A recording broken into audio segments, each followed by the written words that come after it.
El libro de los espíritus. Por Adam Kardec. Libro tercero. Leyes morales. Capítulo primero. Ley divina o natural. Caracteres de la ley natural. Origen y conocimiento de la ley natural. El bien y el mal. División de la ley natural. Caracteres de la ley natural. 614. ¿Qué se debe entender por ley natural? La ley natural es la ley de Dios. Es la única verdadera para la felicidad del hombre. Le indica lo que debe hacer o no hacer. El hombre solo es desdichado porque de ella se aparta. 615. La ley de Dios es eterna. Es eterna e inmutable, como el propio Dios. 616. ¿Ha podido Dios prescribir a los hombres, en una época, lo que les habría prohibido en otra? Dios no puede equivocarse. Los hombres son los que se ven obligados a cambiar sus leyes, porque ellas son imperfectas. En cambio, las leyes de Dios son perfectas. La armonía que rige el universo material y el universo moral se basa en las leyes que Dios estableció eternamente. 617. ¿Cuáles son los objetos que abarcan las leyes divinas? ¿Conciernen a algo más que la conducta moral? Todas las leyes de la naturaleza son leyes divinas, puesto que Dios es el autor de todas las cosas. El científico estudia las leyes de la materia. El hombre de bien estudia las del alma, y las practica. 617. ¿Ha estado al hombre profundizar unas y otras? Sí, pero una sola existencia no es suficiente. En efecto, ¿qué son algunos años para adquirir todo lo que constituye el ser perfecto, incluso si solo consideramos la distancia que separa al salvaje del hombre civilizado? La existencia más larga posible es insuficiente, y con mayor razón cuando es breve, como sucede en muchos casos. Entre las leyes divinas, unas regulan el movimiento y las relaciones de la materia bruta. Son las leyes físicas.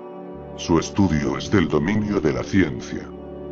Las otras conciernen especialmente al hombre, tanto en sí mismo como en sus relaciones con Dios y con sus semejantes. Comprenden las reglas de la vida del cuerpo al igual que las de la vida del alma. Son las leyes morales. 618. ¿Las leyes divinas son las mismas para todos los mundos? La razón dice que deben ser adecuadas a la naturaleza de cada mundo, y proporcionales al grado de adelanto de los seres que habitan en ellos. Origen y conocimiento de la ley natural. 619. ¿Ha dado Dios a los hombres los medios de conocer su ley? Todos pueden conocerla, pero no todos la comprenden. Los que la comprenden mejor son los hombres de bien y los que tienen el propósito de buscarla. No obstante, todos la comprenderán algún día, porque es necesario que el progreso se cumpla. La justicia de las diversas encarnaciones del hombre es una consecuencia de ese principio, puesto que en cada nueva existencia su inteligencia está más desarrollada y comprende mejor lo que está bien y lo que está mal.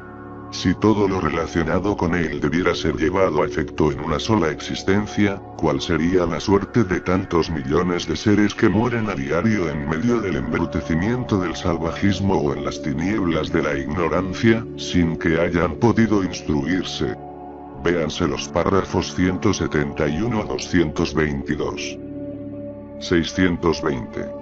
El alma, antes de su unión con el cuerpo, comprende la ley de Dios mejor que después de su encarnación. La comprende según el grado de perfección al que ha llegado, y conserva el recuerdo intuitivo de ella después de su unión con el cuerpo. No obstante, los instintos malos del hombre hacen que a menudo la olvide. 621. ¿Dónde está escrita la ley de Dios? En la conciencia. 621. Dado que el hombre lleva en su conciencia la ley de Dios, ¿qué necesidad había de revelársela? El hombre la había olvidado o ignorado. Dios quiso que le fuese recordada. 622. ¿Ha dado Dios a determinados hombres la misión de revelar su ley? Sí, por cierto. En todos los tiempos hubo hombres que recibieron esa misión. Son espíritus superiores encarnados con el objetivo de hacer adelantar a la humanidad. 623. Los que han pretendido instruir a los hombres en la ley de Dios, ¿no se equivocaron a veces? ¿No hicieron que los hombres se extravíen a menudo con principios falsos? Los que no estaban inspirados por Dios, y que por ambición se atribuyeron una misión que no les correspondía, sin ninguna duda han hecho que los hombres se extravíen. No obstante, como en definitiva eran hombres de genio, incluso en medio de los errores que enseñaron suelen encontrarse grandes verdades. 624. ¿Cuál es el carácter del auténtico profeta? El auténtico profeta es un hombre de bien inspirado por Dios. Se lo puede reconocer en sus palabras y en sus acciones.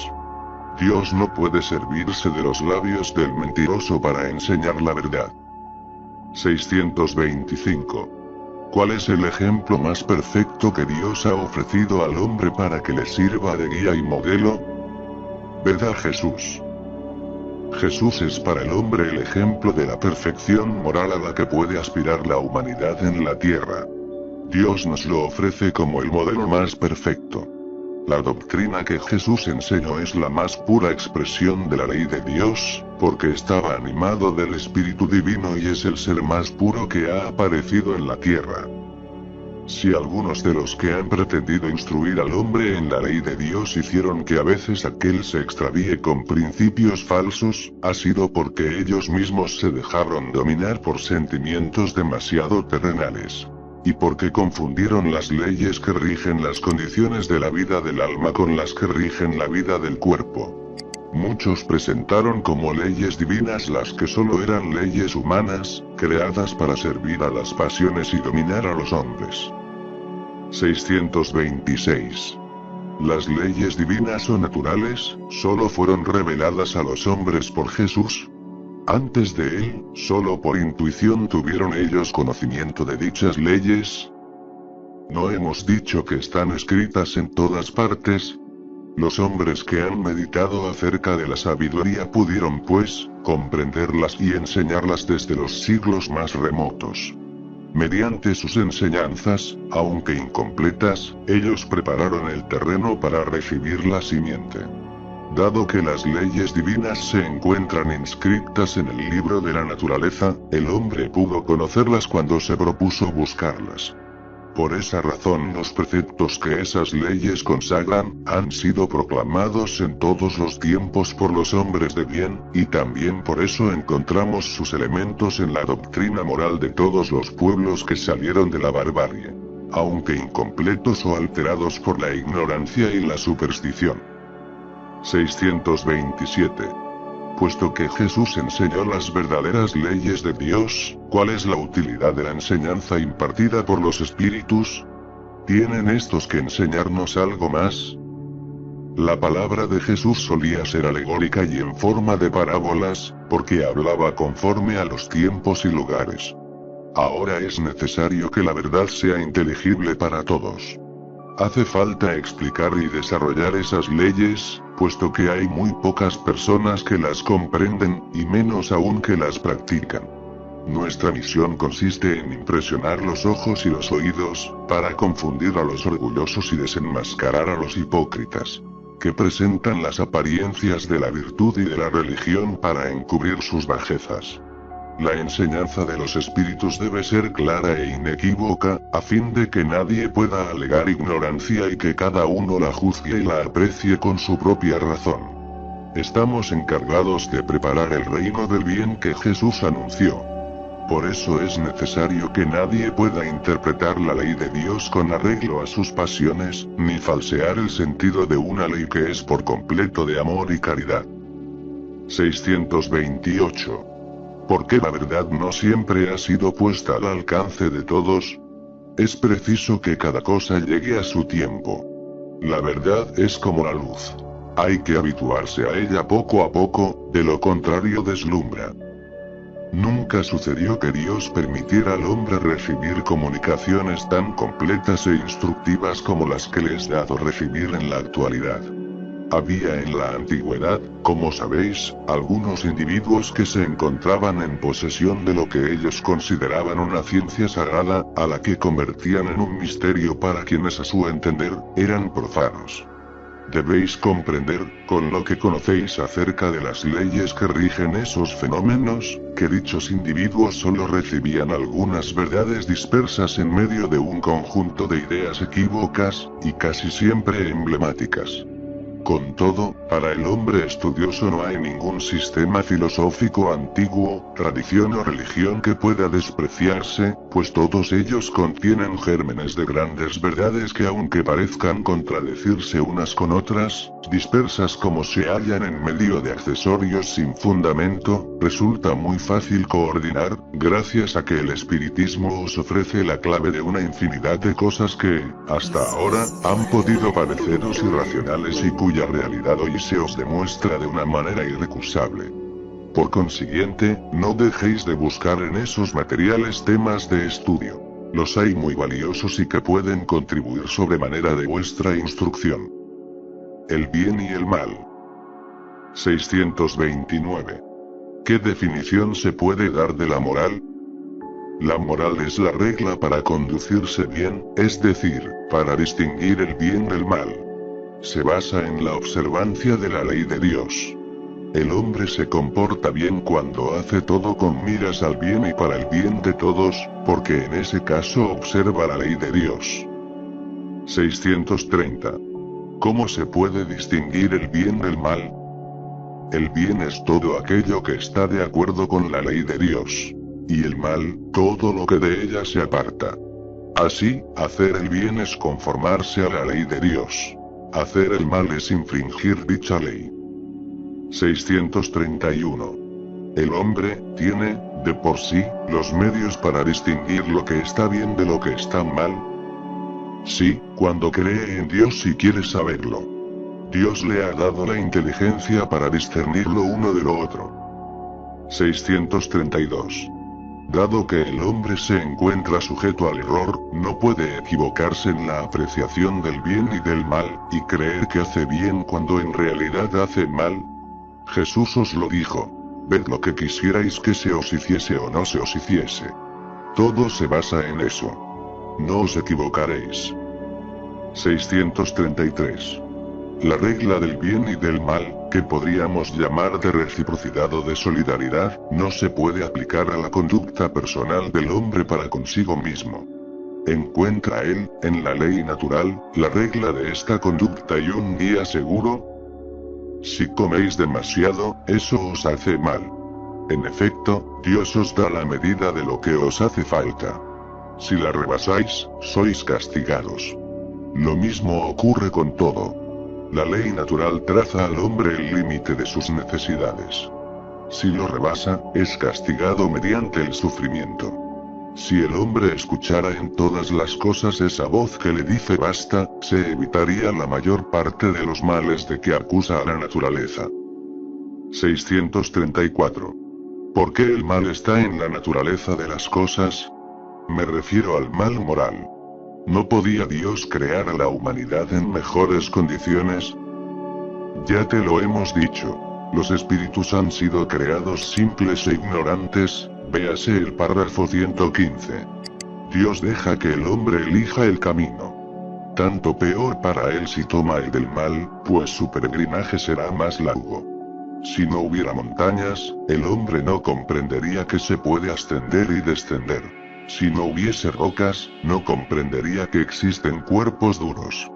Es preciso que el espíritu adquiera experiencia, y para eso necesita conocer el bien y el mal. Por esa razón existe la unión del espíritu con el cuerpo. Véase el párrafo 119. 635. Las diferentes posiciones sociales crean necesidades nuevas, que no son las mismas para todos los hombres. La ley natural parecería, pues, no ser una regla uniforme. Esas diferentes posiciones existen en la naturaleza, de acuerdo con la ley del progreso. Eso no impide la unidad de la ley natural, que se aplica a todo.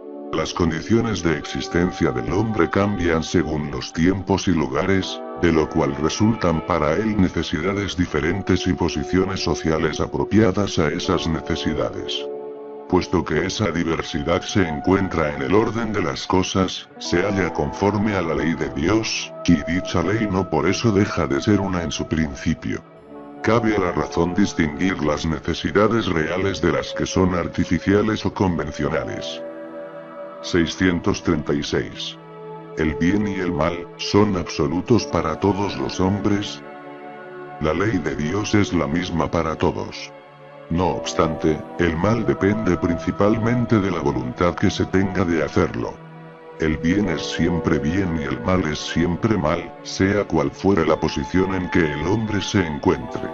La diferencia está en el grado de responsabilidad. 637. ¿El salvaje que cede a su instinto al nutrirse de carne humana, es culpable? He dicho que el mal depende de la voluntad. De modo que el hombre es más culpable a medida que sabe mejor lo que hace. Las circunstancias dan al bien y al mal una gravedad relativa. El hombre suele cometer faltas que son el resultado de la posición en que lo colocó la sociedad, aunque no por eso son menos reprensibles. No obstante, su responsabilidad se corresponde con los medios que posee de comprender el bien y el mal. Por consiguiente, el hombre instruido que comete una simple injusticia es más culpable ante Dios que el salvaje ignorante que se entrega a sus instintos. 638. El mal parece ser, a veces, una consecuencia de la fuerza de las circunstancias. Tal es, por ejemplo, en algunos casos, la necesidad de destrucción, incluso de un semejante. En ese caso, ¿se puede decir que hay un incumplimiento de la ley de Dios? No deja de ser el mal, aunque sea necesario.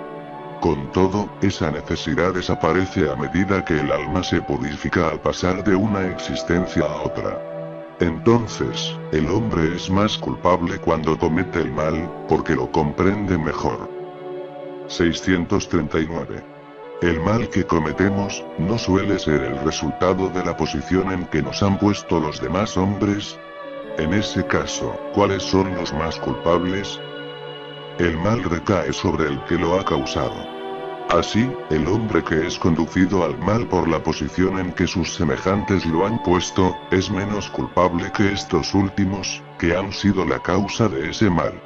Cada uno será penado, no solo por el mal que haya hecho, sino por el que haya provocado. 640. El que no hace el mal, pero que saca provecho del mal cometido por otro, tiene el mismo grado de culpa. Es como si él mismo lo cometiera. Sacar provecho del mal es participar de él. Tal vez haya retrocedido ante la acción, pero si al encontrarla realizada la utiliza, es porque la aprueba y porque la habría realizado él mismo si hubiese podido o si se hubiera atrevido. 641. ¿El deseo del mal es tan reprensible como el propio mal? Según. Hay virtud en resistir voluntariamente al mal cuyo deseo se experimenta, sobre todo cuando se tiene la posibilidad de satisfacer ese deseo. Si lo que falta es solo la ocasión, se es culpable. 642. ¿Alcanza con no hacer el mal para ser grato a Dios y asegurarse una posición en el porvenir? No. Es necesario hacer el bien hasta el límite de las propias fuerzas, pues cada uno responderá de todo el mal que haya resultado a causa del bien que no realizó. 643. Hay personas que, debido a su posición, no tienen la posibilidad de hacer el bien. No hay nadie que no pueda hacer el bien. Solo el egoísta jamás encuentra la ocasión de hacerlo. Alcanza con estar en relación con otros hombres para encontrar la oportunidad de hacer el bien, y cada día de la vida concede esa posibilidad a quien quiera que no esté cegado por el egoísmo. Hacer el bien no es solamente ser caritativo, sino también útil, en la medida de vuestras posibilidades, cada vez que vuestra ayuda sea necesaria. 644. El medio en que algunos hombres se encuentran ubicados, ¿no es para ellos la causa principal de muchos vicios y crímenes? Sí, pero eso también es una prueba escogida por el espíritu en el estado de libertad. Él quiso exponerse a la tentación a fin de ganarse el mérito de resistirla. 645. Cuando el hombre está de algún modo inmerso en la atmósfera del vicio, el mal no se convierte para él en una atracción casi irresistible. Atracción, sí. Irresistible, no. Porque en medio de esa atmósfera del vicio a veces tú encuentras grandes virtudes. Son espíritus que tuvieron la fortaleza de resistir, y que al mismo tiempo, recibieron la misión de ejercer una influencia benéfica sobre sus semejantes. 646. El mérito del bien que se hace, está subordinado a determinadas condiciones. Dicho de otro modo, hay diferentes grados en el mérito del bien. El mérito del bien está en la dificultad. No hay mérito si se hace el bien sin esfuerzo y cuando no cuesta nada. Dios toma más en cuenta al pobre que comparte su único pedazo de pan, que al rico que solo da lo que le sobra. Jesús lo dijo a propósito del óvulo de la viuda. División de la ley natural. 647. La ley de Dios, está contenida por completo en la máxima del amor al prójimo que Jesús enseñó. Esa máxima contiene, sin ninguna duda, todos los deberes recíprocos de los hombres.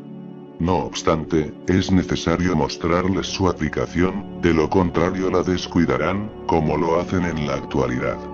Por otra parte, la ley natural comprende todas las circunstancias de la vida, y esa máxima es solo una parte de dicha ley. Los hombres requieren reglas precisas. Los preceptos generales y demasiado vagos dejan muchas puertas abiertas a la interpretación. 648. ¿Qué pensáis de la división de la ley natural en 10 partes, que comprenden las leyes de adoración, trabajo, reproducción, conservación, destrucción, sociedad, progreso, igualdad, libertad y, por último, la ley de justicia, amor y caridad? Esa división de la ley de Dios en 10 partes es la de Moisés, y puede abarcar todas las circunstancias de la vida, lo que es esencial. Por consiguiente, puedes seguirla, sin que por eso tenga nada de absoluto. Como tampoco lo tienen los demás sistemas de clasificación, que dependen del punto de vista desde el cual se considera una cosa. La última ley es la más importante. Por medio de ella el hombre puede adelantar más en la vida espiritual, pues las resume a todas.